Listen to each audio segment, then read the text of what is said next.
Good evening and welcome to Current Issues. I'm your host, Hesham Tillawi. Where did all the neocons go? That's a good question. You know, the ones who took us to war and never brought us back? The likes of Paul Wolfowitz, Richard Pearl, Douglas Feith, Ari Fleischer, the ones that Colin Powell referred to as the Gensa crowd. Anyhow, ladies and gentlemen, the book again is the Transparent Cabal by Dr. Sniegoski, and we are very happy to actually be having Dr. Sniegoski to discuss his book and discuss exactly where are we going from here, and are the neocons are still there. But before we actually go into where we're going to go from here, let's see how did we get here. Dr. Sniegoski, welcome to the program, sir. Thank you for having me on again, Hesham. I'm very pleased to be on your program once again. Thank you, sir. It's our pleasure. Now, let's go. We did not know that Barack Obama was going to be elected the United States president. So now people think that we might be changing directions. But before we get to the direction changing, let's talk about how did we get here and what is your book all about. It looks like that you had taken the neocons, you explained who these people are, and how did they get us here. Just briefly tell our viewers what they can expect to read in your book. Well, my book, the fundamental thesis is that the neocons were the driving force in the Bush administration's war on Iraq and the succeeding militant policy in the Middle East, and that the neocons were closely linked to the Israeli Likudnik right. Much of the neocon approach to the Middle East can be seen to have originated in Likudnik thinking. And moreover, I think it's pretty apparent that the Israeli government of Ariel Sharon worked in tandem with the neocons in supporting the war in Iraq. And since that time, the Israeli governments have pushed for wars on Iran and a stronger policy opposition to Syria in line with the thinking of the neocons. Okay. Now, it's my fundamental belief, and I think I bring it out in the book, that the overarching goal of both the neocons and the Likudniks was to create an improved strategic environment for Israel in the Middle East by weakening Israel's enemies.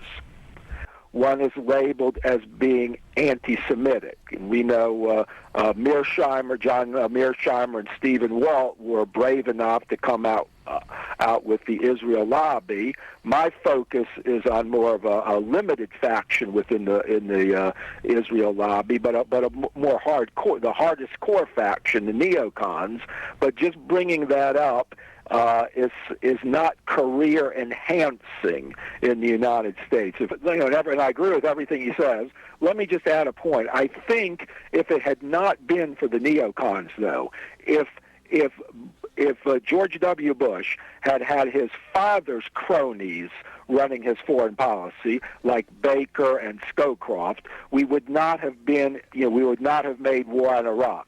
If that had not taken place, the mainstream opinion would not have been, moved in such a pro-Israel, hardline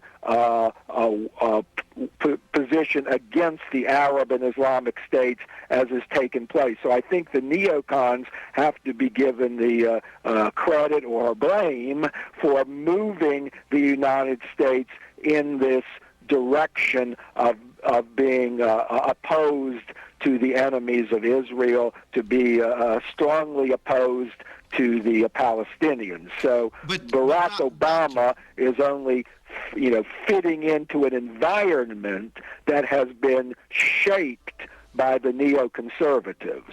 Obama himself, had he been president in 2001, I don't think he would have driven us into war. But now he is a politician, and he sees where the power is, and he goes to where the political power in the United States is. Of course, that may be very detrimental to the interest of the United States in the world, and of course it also could be very detrimental to the rest of the world.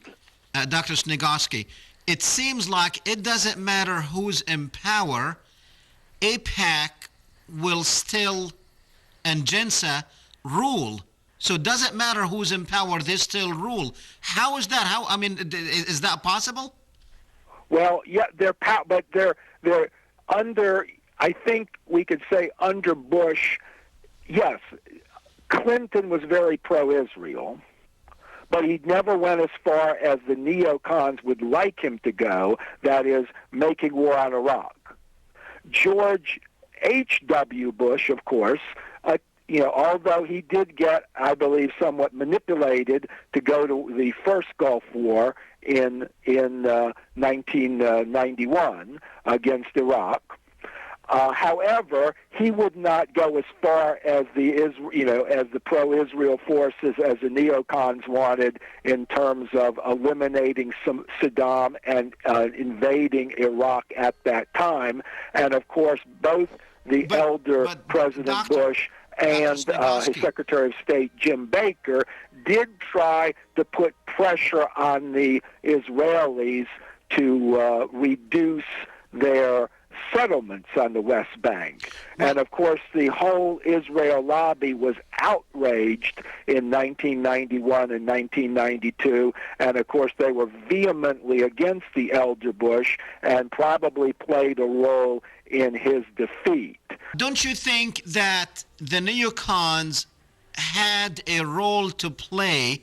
They were like characters in a play on stage, and now the stage demands a different character to actually be on stage.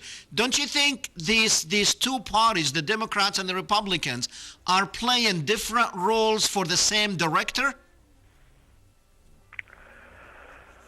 Well, I think you probably can make that argument. As I pointed out before, the neocons, by their very militant activities, they generated a certain degree of opposition in the United States that their wars probably, I think really would generated much greater opposition than would a war put forth by Barack Obama, who, as James Morris pointed out, if he fails, if Iran doesn't go along with the diplomacy that Obama offers, then, the only thing he would be left with would be war. And, many people might say, oh, yeah, he gave the Iranians a chance for peace, and they wouldn't accept it. So, we have to, war is certainly justified. So I think, the idea of good cop, bad cop, does play a role. And I think that's one position that the late Israel Shahak, the Israeli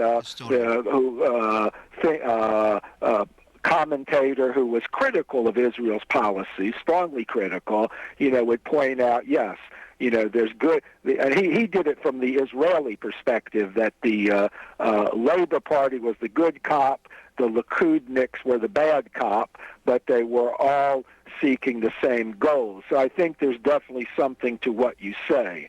That yes, on the surface, Obama seems more moderate, but it's conceivable. War could be started, as easily or even perhaps more easily by him than by an overtly hardline position like John McCain.